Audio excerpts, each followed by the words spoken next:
2025년 11월, 지금 동북아시아의 바다는 그 어느 때보다 뜨겁게 끓어오르고 있습니다. 일본 다카이치 총리가 또다시 선을 넘었습니다.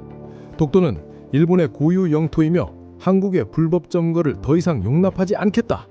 심지어 대만 해협을 두고 대만의 유사는 곧 일본의 유사라며 중국의 영린인 하나의 중국 원칙까지 정면으로 건드렸습니다. 도대체 왜 이러는 걸까요? 중국은 즉각 반응했습니다. 일본행 히토류 수출을 통제하고 일본산 수산물 수입을 전면 금지했습니다. 일본 경제의 숨통을 조이겠다는 거죠. 한국 정부 역시 주한 일본 대사를 초치하며 강력하게 경고했습니다. 일본은 지금 스스로 주변국 모두를 적으로 돌리며 마치 자살 특공대처럼 폭주하고 있습니다. 하지만 여러분, 뉴스 겉면만 보면 일본이 아주 강하게 나오는 것 같죠? 무서워서 짖는 건지 진짜 힘이 있어서 짖는 건지 헷갈리실 겁니다. 제가 실리콘밸리에서 냉혹한 자본의 흐름을 봐온 사람으로서 단언컨대 말씀드립니다. 지금 일본의 저 고함은 죽어가는 제국의 마지막 비명입니다. 정치인들이 독도망언을 쏟아내며 지지율을 구걸하고 있을 때 일본의 경제 심장부인 도쿄와 오사카의 기업인들은 지금 어디에 있는지 아십니까? 그들은 지금 총리 관자가 아니라 한국행 비행기에 몸을 싣고 있습니다. 그리고 수원 삼성전자 본사와 이천 SK하이닉스 공장 앞에서 두 손 가지런히 공손하게 기다리고 있습니다. 이게 무슨 코미디냐고요? 총리는 한국은 도둑이다 라고 욕하고 있는데 정작 일본의 소니, 토요타, 닌텐도는 한국 반도체 없으면 우리 다 죽습니다. 제발 물건 좀 주십시오 라고 애원하고 있는 상황. 이 기가 막힌 모순이 바로 2025년 일본의 진짜 얼굴입니다. 그들이 독도와 대만을 건드리는 이유는 딱 하나입니다. 내부의 경제가 그 자랑하던 기술력이 이미 돌이킬 수 없을 만큼 무너져 내렸기 때문입니다. 국민들의 눈을 외부로 돌리지 않으면 정권이 유지되지 않을 만큼 일본의 내부는 썩어 문드러졌습니다. 겉으로는 칼을 휘두르지만 속으로는 한국이 쥐고 있는 반도체 산소호흡기가 끊길까봐 벌벌 떨고 있는 나라. 정치는 삼류, 경제는 한국의 하청으로 전락해버린 그들의 처참한 현실. 오늘 저는 여러분께 뉴스에서는 절대 말해주지 않는 일본 멸망의 상세 보고서를 공개하려 합니다. 일본이 왜 그토록 한국 반도체에 목을 매는지, 우리가 쥐고 있는 이 작은 칩 하나가 어떻게 일본 총리의 입을 다물게 할 수 있는지, 지금부터 그 통쾌하고도 충격적인 진실의 문을 열겠습니다. 여러분의 구독과 좋아요는 영상을 만드는데 큰 힘이 됩니다. 그럼 준비되셨습니까? 시작하겠습니다. 시계를 정확히 2019년 7월 1일로 돌려봅시다. 그해 여름, 한국은 유난히 더웠습니다. 하지만 대한민국 경제계, 특히 반도체 업계 사람들에게 그날은 역사상 가장 추운 겨울의 시작이었습니다. 일본 경제산업성이 긴급 브리핑을 열었죠. 내용은 간단했습니다. 한국으로 가는 반도체 핵심 소재 3가지를 막겠다. 여러분, 이게 단순히 물건 좀 안 팔겠다는 무역 분쟁 정도로 보이십니까? 천만에요. 제가 실리콘밸리에서 이 뉴스를 처음 접했을 때 등골이 오싹했습니다. 이건 무역 제재가 아니라 현대전으로 치면 상대방의 식수원에 독을 타는 행위 혹은 산소호흡기의 코드를 뽑아버리는 확인 사살이었습니다. 일본이 고른 그 3가지 소재, 이름도 어렵죠. 불화수소, 포토레지스트, 불화폴리이미드. 일본 관료들이 바보라서 아무거나 골랐을까요? 아닙니다. 이 목록은 정말 악랄할 정도로 정교하게 설계된 살생부였습니다. 하나씩 뜯어볼까요? 먼저 고순도 불화수소. 이건 반도체 공정에서 불순물을 씻어내는 세정제입니다. 반도체는 나노 단위의 예술이에요. 먼지 하나라도 들어가면 그 칩은 쓰레기가 됩니다. 그래서 순도가 중요한데 일본이 만드는 불화수소 순도가 얼마인지 아십니까? 99.9999%. 소수점 뒤에 9가 12개가 붙습니다. 12-9이라고 부르죠. 이건 무리 아닙니다. 화학적으로 만들어낸 기적이에요. 당시 전 세계에서 이걸 만들 수 있는 나라는 일본뿐이었습니다. 두 번째, 포토레지스트. 감광액이죠. 웨이퍼 위에 회로를 그릴 때 빛을 쬐어주는 캔버스 역할을 합니다. 이게 없으면 설계도가 아무리 완벽해도 칩을 찍어낼 수가 없습니다. 세 번째, 불화폴리이미드. 이건 스마트폰 화면, 그 얇은 필름 안에 들어가는 핵심 소재입니다. 자, 이 세 가지가 동시에 끊긴다. 삼성전자 평택 공장, SK하이닉스 이천 공장. 그 안에 수천억짜리 장비가 있으면 뭐합니까? 돌릴 수가 없는데 그냥 거대한 아주 비싼 먼지 없는 방, 클린룸이 되어버리는 겁니다. 당시 일본 경제산업성 과장이 사석에서 이런 말을 했다는 정보가 돌았습니다. 한국 놈들 급소를 찔렀으니 숨도 못 쉴 거다. 7월에 막으면 8월에 비명 지르고 9월이면 항복 문서 들고 도쿄로 기어올 것이다. 그들은 확신했습니다. 100%, 아니 200% 확신했어요. 왜냐하면 당시 한국 기업들의 창고에는 이 소재들의 재고가 길어야 한 달 반 분량밖에 없었거든요. 한 달 반 뒤면 한국 경제의 심장이 멈추는 시나리오였습니다. 그런데 여러분, 궁금하지 않으십니까?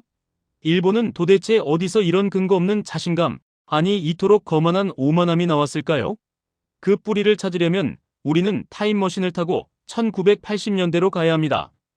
지금 20대, 30대 시청자분들은 상상이 안 가시겠지만 1980년대 일본은 지금의 미국이었습니다. 아니, 미국보다 더했죠. 영화 백 투 더 퓨처 기억나십니까? 거기서 미친 과학자 브라운 박사가 그러죠. 좋은 건 다 일제야. 그때 세계 10대 반도체 기업 중 6개가 일본 회사였습니다. NEC, 도시바, 히타치. 이들이 전 세계 메모리 시장의 50% 이상을 씹어먹고 있었습니다. 인텔. 당시 인텔은 일본한테 쳐맞아서 메모리 사업 접고 CPU로 도망갔습니다. 미국 반도체 협회가 백악관에 가서 제발 일본 좀 말려달라. 이러다 우리 다 죽는다고 울고불고 매달릴 정도였으니까요. 일본인들은 도쿄 땅을 팔면 미국 전체를 살 수 있다고 믿었고 실제로 뉴욕의 심장 록펠러 센터를 사들였습니다. 소니가 콜럼비아 영화사를 인수했고요. 그때 일본 관료들의 콧대는 에베레스트보다 높았습니다. 미국의 최첨단 미사일, 그거 우리 일본 반도체 없으면 발사도 못해. 그러니까 미국도 우리한테 꼼짝 못해. 이게 그들의 사고방식이었습니다. 그때 한국은 뭐였냐? 일본의 기술을 어깨너머로 배우는 까마득한 하청업체, 혹은 귀여운 막내 제자 정도였죠. 삼성 이병철 회장이 일본 가서 기술 좀 가르쳐달라고 하면 일본 기술자들이 낡은 설계도 한 장 던져주거나 공장 견학시켜주면서 어차피 보여줘도 못 따라 해라고 비웃던 시절입니다. 그 기억이, 그 80년대의 영광스러운 기억이 2019년의 아베 내각과 일본 관료들의 뇌를 지배하고 있었던 겁니다. 그들에게 한국은 여전히 자신들이 키워준, 하지만 건방지게 기어오르는 하인이었어요. 감히 한국 대법원이 강제징용 배상 판결을 내려, 감히 우리 자존심을 건드려, 본때를 보여주마. 우리가 줬던 기술, 우리가 주는 소재 끊으면 너희는 다시 1960년대로 돌아가는 거야. 이게 바로 수출 규제의 진짜 속마음, 가스라이팅이었습니다. 안보상의 이유, 신뢰 문제, 다 헛소리입니다. 이건 감정적인 보복이자 한국을 영원히 자신들의 공급망 하청기지로 묶어두려는 식민지적 발상이었습니다. 제가 당시 월가에 있었는데 분위기가 어땠는지 아십니까? 헤지펀드 매니저들이 그러더군요. 야, 이번엔 한국이 끝났다.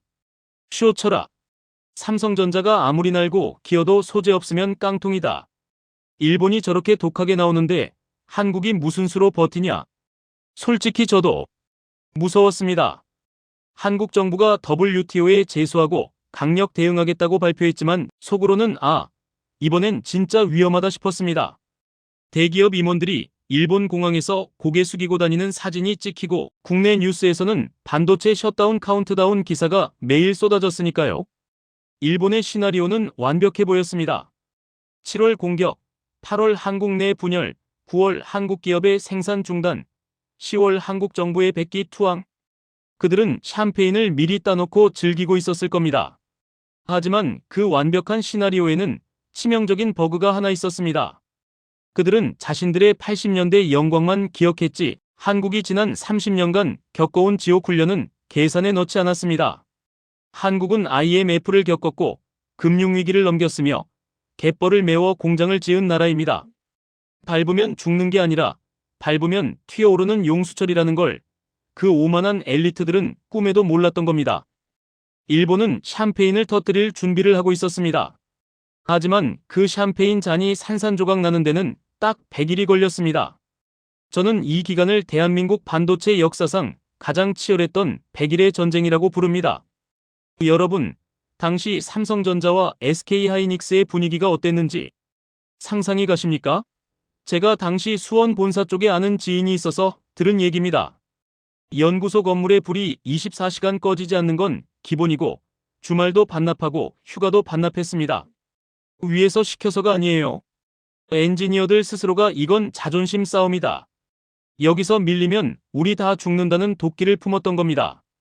이재용 회장, 최태원 회장 같은 총수들도 가만히 있지 않았습니다. 전용기를 띄워서 일본으로 날아가고 유럽으로 날아가고 전 세계를 돌면서 대체 물량을 확보하러 다녔습니다. 7작전을 방불케 했죠. 하지만 외부에서 물건을 사오는 건 한계가 명확했습니다. 결국 답은 하나, 국산화였습니다. 여기서 진짜 영웅들이 등장합니다. 뉴스에는 잘 안 나왔지만 솔브레인, 동진세미캠, 램테크놀러지 같은 대한민국 중소기업들, 우리가 흔히 소부장이라고 부르는 이 회사들이 사실상의 구세주였습니다. 솔직히 까놓고 말해봅시다. 2019년 이전까지만 해도 삼성이나 하이닉스는 국내 중소기업 소재를 잘 안 썼습니다. 못 믿어서가 아니라 리스크 관리 차원이었죠. 일본 모리타 화학이나 스텔라 케미파 제품이 워낙 품질이 좋고 수십 년간 써왔는데 굳이 라인에 문제를 일으킬지도 모르는 국산 신제품을 쓸 이유가 없었거든요. 반도체 라인 한번 멈추면 손해가 얼만데 그 모험을 합니까? 그래서 국내 중소기업 기술은 늘 2군 취급을 받았습니다. 그런데 일본이 공급을 끊어버리니까 상황이 180도 바뀌었습니다. 대기업이 먼저 손을 내민 겁니다. 삼성전자 임원들이 중소기업 연구소를 찾아가서 이렇게 말했습니다. 당신들 기술 있는 거 안다. 우리 라인 하나를 통째로 비워줄 테니까 거기서 마음껏 테스트해라. 실패해서 웨이퍼 다 버려도 좋다. 비용은 우리가 된다. 대신 딱 3개월 안에 만들어내라. 이건 중소기업 입장에서는 평생 한번 올까 말까 한 기회이자 엄청난 공포였습니다. 실패하면 역적이 되는 거니까요. 그때부터 연구원들은 집에 안 갔습니다. 실험실에 야전 침대 깔고 컵라면으로 끼니 때우면서 하루에 수백 번씩 배합 비율을 바꿨습니다. 순도 99.999%. 그나인 하나를 더 붙이기 위해 피를 말리는 싸움을 한 겁니다. 자, 한국이 이렇게 죽기 살기로 덤비는 동안 일본 쪽 상황은 어땠을까요? 여기가 진짜 블랙 코미디입니다. 일본 정부는 한국 혼내주자 라고 깃발을 들었는데 정작 최전선에 있는 일본 소재 기업 사장들은 얼굴이 사색이 됐습니다. 왜냐? 삼성전자와 SK하이닉스는 그들의 신이거든요. 전 세계 물량의 6070%를 사주는 큰손인데 그 큰손한테 물건을 팔지 말라니? 이건 너네 회사 문 닫아라는 소리와 똑같습니다. 그래서 일본 기업들이 무슨 짓을 했는지 아십니까? 낮에는 일본 정부 눈치 보면서 수출 규제 따르겠습니다 라고 해놓고 밤에는 한국 구매팀한테 전화를 돌렸습니다. 김상무님, 정말 죄송합니다. 우리도 미치겠습니다. 물건은 준비돼 있습니다. 어떻게든 보내드릴 테니 제발 거래만 끊지 말아주십시오. 심지어 어떤 일본 기업은 벨기에에 합작법인을 세웠습니다. 일본에서 벨기에로 소재를 보내고 벨기에에서 다시 한국으로 보내는 우회 수출 루트를 뚫은 겁니다. 정부 몰래 밀수를 한 거죠. 또 어떤 기업은 아예 한국 평택이나 충남에 공장을 짓겠다고 땅을 보러 다녔습니다. 일본에서 못 만들게 하면 한국 땅에서 만들어서 팔겠다는 겁니다. 이게 바로 자본주의의 위대함입니다. 일본 아베 총리의 빗나간 애국심보다 기업가들의 생존 본능이 훨씬 더 강력했던 겁니다. 일본 정부는 폼 잡고 칼을 휘둘렀는데 자기네 기업들이 그 칼을 맨손으로 막아주고 있는 꼴이 된 거죠. 그리고 운명의 2019년 10월. 규제 시작 딱 3개월 뒤였습니다.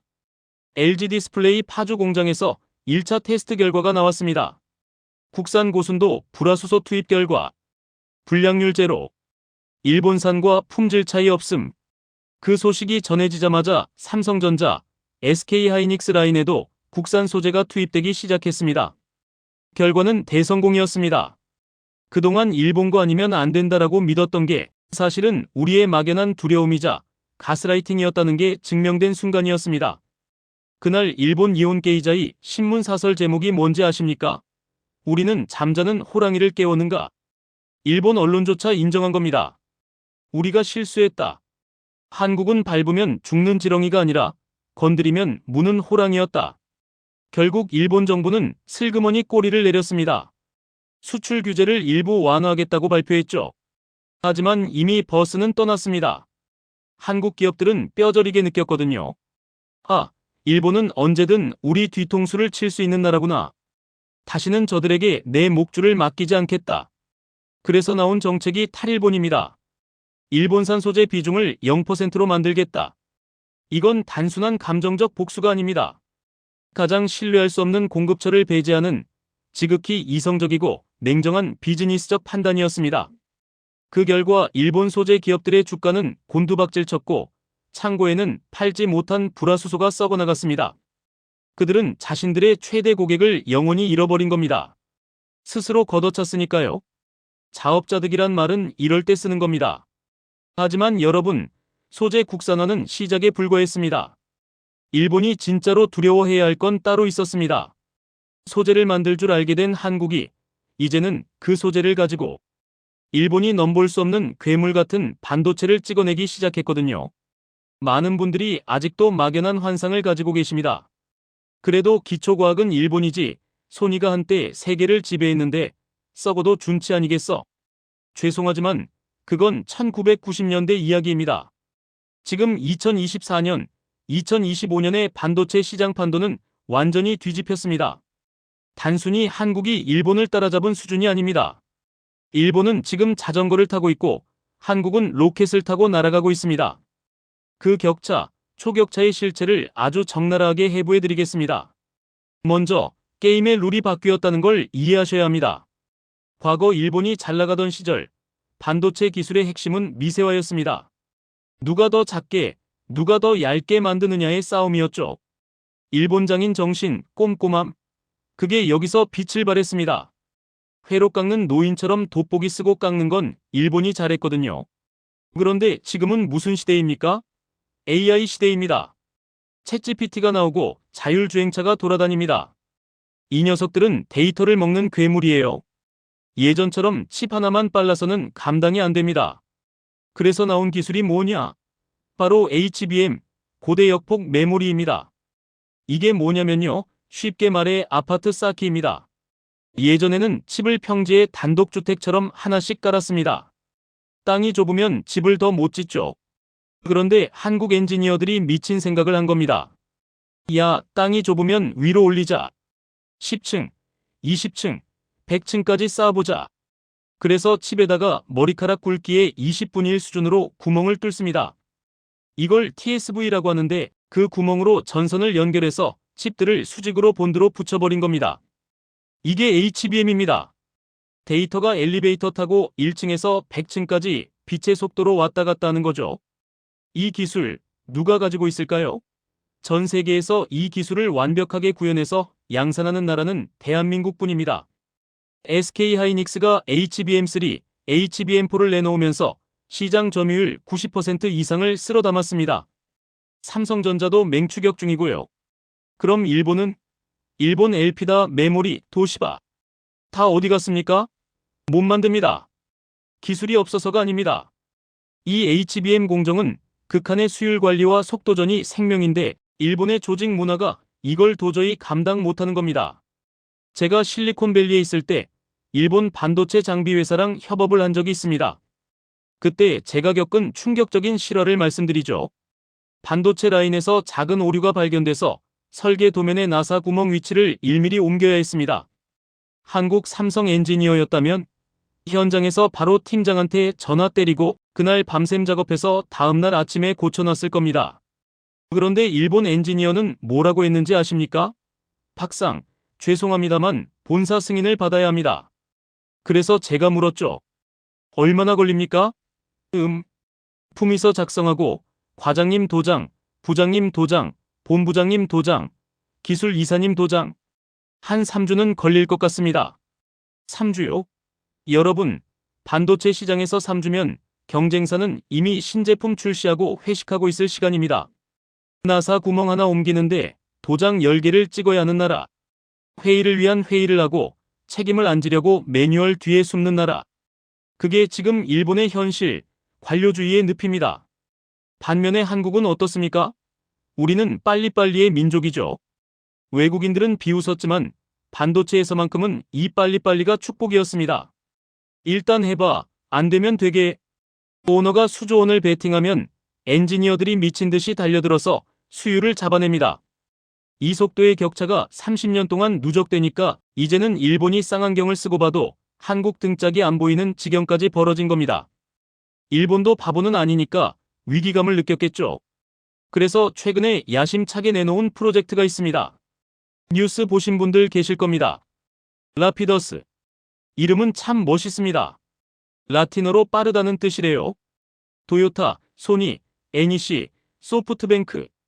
일본을 대표하는 기업 8곳이 돈을 모아서 타도 한국, 타도 대만, 을 외치며 만든 반도체 연합군입니다. 그들의 목표가 뭐냐? 무려 2나노 공정 반도체를 2027년까지 만들겠답니다. 제가 이 뉴스를 보고 배꼽을 잡고 웃었습니다. 이건 마치 20년 동안 운동이라곤 숨쉬기 운동밖에 안 한 70대 노인이 갑자기 3년 뒤에 올림픽 나가서 우세인 볼트 이기고 금메달 따겠다고 선언한 거랑 똑같습니다. 왜냐고요? 팩트를 체크해 봅시다. 지금 일본 반도체 공장의 주력 기술이 몇 나노인지 아십니까? 40나노입니다. 2010년 시절 기술에 멈춰 있어요. 그런데 40나노에서 20나노, 10나노, 5나노, 3나노를 다 건너뛰고 갑자기 2나노로 점프를 하겠다? 이건 과학을 무시하는 겁니다. 삼성과 TSMC도 2나노 수율 잡느라 피똥을 싸고 있는데 20년 동안 공장 가동 멈췄던 일본이 그걸 해낸다. 지나가던 개가 웃을 일입니다. 더 심각한 건 사람입니다. 반도체는 기계가 만드는 게 아니라 사람이 만듭니다. 천재적인 엔지니어의 노하우가 필요해요. 그런데 일본에는 현역 반도체 엔지니어가 없습니다. 다 은퇴했거나 다른 업계로 갔어요. 그래서 라피더스가 누굴 채용했는지 아십니까? 1980년대, 2000년대 초반에 일하다 은퇴하신 60대, 70대 할아버지 기술자들을 다시 불러 모았습니다. 선배님들, 다시 한번 일본을 구해주십시오. 라면서요. 눈도 침침하고 손도 떨리는 분들이 원자 단위의 초미세 공정을 설계한다. 이게 부활입니까? 아니요. 이건 노인정입니다. 추억팔이고요. 반면 한국은 매년 수만 명의 20대, 30대 젊은 피가 반도체 현장으로 수혈됩니다.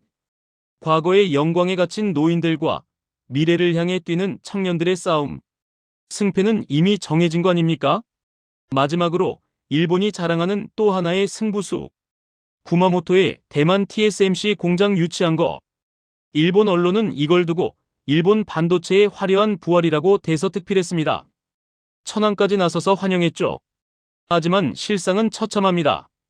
TSMC가 일본에 지어준 공장, 거기서 최첨단 AI 칩 만들까요? 천만에요. 거기서 생산하는 건 12나노에서 28나노급 구형 반도체입니다. 자동차나 카메라에 들어가는 옛날 칩들이에요. TSMC는 바보가 아닙니다. 진짜 핵심 기술이 나노, 3나노는 절대 대만 밖으로 안 내보냅니다. 일본 구마모토 공장은 그저 대만 본토 공장이 꽉 차서 넘치는 물량을 처리해주는 하청 기지일 뿐입니다. 일본 정부는 수조 원의 보조금을 갖다 바치고 땅 내주고 공업용수 내주고 도로 닦아줬습니다. 결과는 대만 기업의 건물 쪽은 물당번으로 전락한 겁니다. 기술 종주국이라던 일본이 이제는 남의 나라 하청 공장 유치해놓고 만세를 부르고 있는 꼴. 이게 몰락이 아니면 뭡니까? 정리해봅시다. 기술력. 한국의 HBM 아파트 쌓기에 비하면 일본은 단층 집도 제대로 못 짓고 있습니다. 조직 문화. 한국이 LTE 속도로 치고 나갈 때 일본은 도장 찍느라 삼지도 안 터집니다. 미래 비전. 한국은 젊은 인재들이 AI를 연구하는데 일본은 은퇴한 어르신들이 모여서 과거를 회상하고 있습니다. 이게 바로 지금 우리가 목격하고 있는 격차의 시대의 진실입니다. 일본은 스스로 무너졌고 한국은 그 빈틈을 파고들어 철옹성을 쌓았습니다. 그리고 이 성벽은 일본이 아무리 도장을 빨리 찍는다고 해도 앞으로 최소 10년, 아니 20년은 넘을 수 없는 통곡의 벽이 될 것입니다. 자, 지금까지 우리는 경제전쟁, 기술전쟁에서 한국이 어떻게 일본을 박살냈는지 봤습니다. 하지만 여러분, 진짜 소름 돋는 이야기는 지금부터입니다. 많은 분들이 반도체를 그저 스마트폰이나 노트북에 들어가는 부품 정도로 생각합니다. 수출 좀 잘 되는 효자 상품 정도로요. 천만에요. 2025년 현재 반도체는 단순한 산업의 쌀이 아닙니다. 이건 핵무기입니다. 아니, 핵무기보다 더 무서운 국가 생존의 생명줄입니다. 제가 실리콘밸리에서 투자자로 일할 때 워싱턴 정가 소식통에게 들은 충격적인 이야기가 있습니다. 미 국방부 펜타곤에서 매년 비밀리에 시뮬레이션을 돌린답니다. 시나리오 한반도에서 전쟁이 발발해 삼성전자 평택 공장과 SK하이닉스 이천 공장이 멈춘다면 결과가 어땠을까요? 전 세계 스마트폰 생산 중단. 그 정도는 애교입니다. 애플, 구글, 아마존 데이터 센터 셧다운. 그것도 약과예요. 진짜 공포는 미군의 마비였습니다. 여러분, 미군이 자랑하는 최첨단 무기들 있죠? 현존하는 최강의 전투기 F-35 라이트닝, 탱크를 종이장처럼 찢어버리는 제블린 미사일, 수천 킬로미터 밖에서 적을 타격하는 군사위성, 그리고 무인 드론까지. 이 무기들의 공통점이 뭡니까? 겉은 강철이지만 그 속을 채우고 있는 뇌는 반도체입니다. 그것도 아주 많은 양의 메모리 반도체가 필요합니다. 그럼 그 메모리 누가 만듭니까? 미국의 마이크론. 생산량 얼마 안 됩니다. 일본. 아까 말했죠, 기술 없다고. 결국 70% 이상이 메이드 인 코리아입니다. 펜타곤 보고서의 결론은 충격적이었습니다. 한국의 반도체 라인이 멈추면 미군의 작전 수행 능력은 3개월 안에 붕괴한다. 미사일 유도 장치를 만들 칩이 없어서 전쟁을 할 수 없다. 이게 무슨 뜻입니까? 대한민국이 지금 전 세계 최강 대국인 미국의 목줄을 쥐고 있다는 뜻입니다. 우리가 배째라하고 공장 문 닫으면 천하의 미군도 고철 덩어리 끌어안고 손가락 빨아야 하는 상황인 겁니다. 그래서 바이든 미국 대통령이 취임하고 한국에 왔을 때 어디부터 갔습니까? 청와대? 용산? 아닙니다. 오산 공군기지 내리자마자 양복깃 휘날리며 달려간 곳이 바로 삼성전자 평택 공장이었습니다. 이건 외교관례상 전무후무한 일입니다. 바이든 대통령이 거기서 웨이퍼에 서명하면서 뭐라고 했죠? 이것이 안보 자산이다. 그의 눈에는 그 웨이퍼가 단순한 실리콘판이 아니라 미국의 안보를 지켜주는 방패로 보였던 겁니다. 반면 일본은 바이든 대통령이 일본 갔을 때 도요타 공장 갔습니까? 손이 갔습니까? 안 갔습니다. 그냥 초밥 먹고 회담하고 끝났습니다. 미국 입장에서 일본은 물건 팔아먹는 동맹이지만 한국은 내 목숨을 맡긴 동맹인 겁니다. 급이 다른 거예요. 이러니 미국 월가의 돈 냄새에 잘 맞는 투자자들은 어떻게 움직일까요? 돈은 거짓말을 안 합니다. 감정이 없거든요. 최근 월가 대형 헤지펀드들이 일본 주식을 팔아치우고 한국 반도체 주식을 쓸어 담고 있습니다. 보고서 제목이 아주 섹시합니다. 일본을 팔고 한국을 사라. 이유는 명확합니다. 일본은 늙었다. 아날로그다. 미래가 없다. 한국은 젊다. 디지털이다. 그리고 AI 심장을 쥐고 있다. 여러분, 주식시장에서 코리아 디스카운트라는 말 많이 들어보셨죠? 북한 때문에 전쟁 날까봐 한국 주식이 저평가된다는 말. 근데 지금은 코리아 프리미엄으로 바뀌고 있습니다. 왜냐?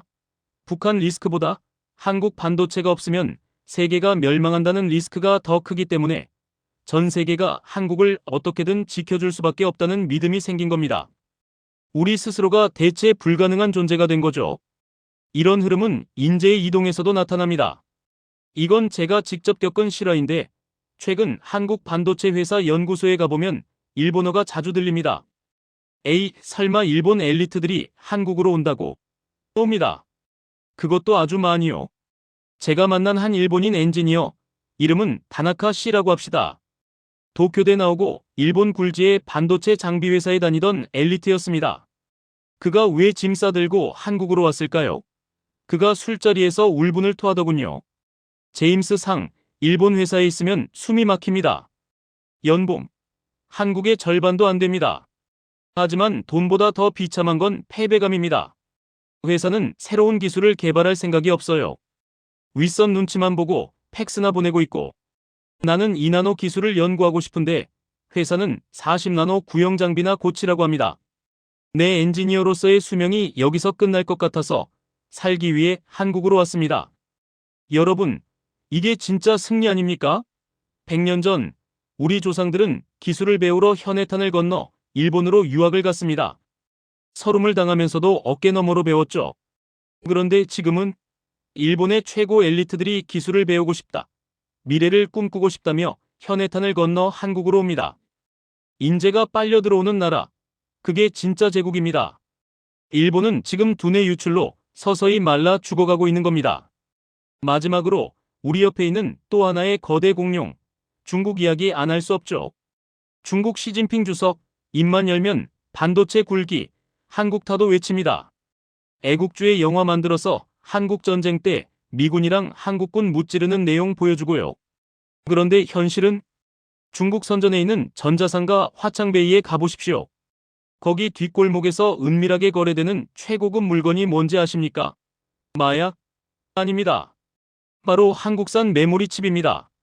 미국의 제재 때문에 공식적으로 수입을 못하니까 베트남이나 홍콩을 거쳐서 소위 박스가리를 해서 웃돈 주고 한국 칩을 사갑니다. 칩 위에 붙은 메이드 인 코리안 스티커를 떼고 중국산인 척하지만 뜯어보면 다 삼성 하이닉스입니다. 화웨이 최신 스마트폰, 샤오미 로봇 청소기, 알리바바 데이터 센터. 그거 다 한국 반도체 없으면 전원도 못 켭니다. 중국 공산당 간부들도 퇴근하면 한국 반도체가 들어간 아이폰으로 틱톡 봅니다. 이게 현실이에요. 중국은 겉으로는 한국을 욕하고 위협하지만 속으로는 한국한테 무릎 꿇고 있는 겁니다. 제발 칩 좀 팔아주세요. 우리가 안 팔면 중국의 AI 굴기도 그날로 끝이니까요. 자, 정리해봅시다. 미국은 안보를 위해 한국을 지켜야만 합니다. 일본은 인재를 뺏기고 한국 기술을 구걸해야 합니다. 중국은 자존심 버리고 한국 칩을 밀수해야 합니다. 대한민국은 더 이상 강대국들 사이에 낀 새우가 아닙니다. 우리는 그 누구도 함부로 삼킬 수 없는 맹독을 가진 보거이자 전 세계 데이터 흐름을 통제하는 관제탑이 되었습니다. 우리는 지난 40년 동안 일본이 어떻게 세계의 지배자에서 박물관의 유물로 전락했는지, 그리고 대한민국이 어떻게 그 틈을 비집고 들어가 세계의 중심에 깃발을 꽂았는지 확인했습니다. 여러분, 솔직히 가슴 한구석이 뻥 뚫리는 기분 느끼시죠? 당연합니다.